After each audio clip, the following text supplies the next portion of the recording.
50 centimes de réduction parce que c'est inadmissible. En tant que mère de foyer, je paye un plein 95 € par semaine.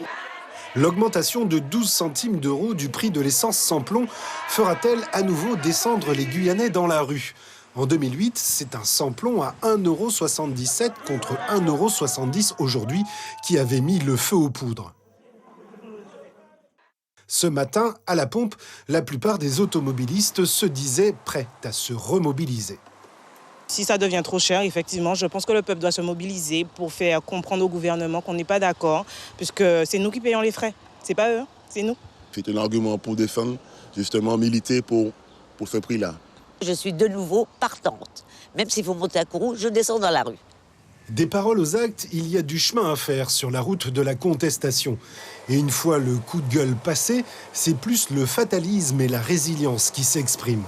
Pour rappel, en 2012, 4 ans après la grande grève, le sans-plomb avait atteint 1,79 € sans provoquer de mouvement social.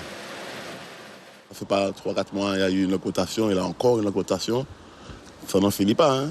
Si tu n'as pas de travail, tu as l'essence à payer, il va venir un peu cher pour vous parce que vous avez un foyer pour occuper, ou ni la vie pour occuper, ni santé pour occuper. Ça fait cher pour les gens qui n'ont pas de travail. Le gasoil, moi, quand j'ai commencé à conduire, c'était à moins d'1 €. Donc, ça coûte cher maintenant de faire du carburant. Les services préfectoraux expliquent cette hausse importante par la flambée du cours du baril de pétrole, plus 7,8% en un mois.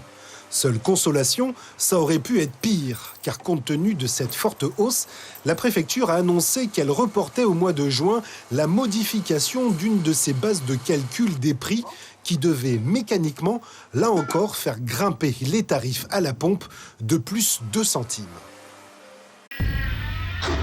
Suivez l'info sur Guyana Première, télé, radio et internet.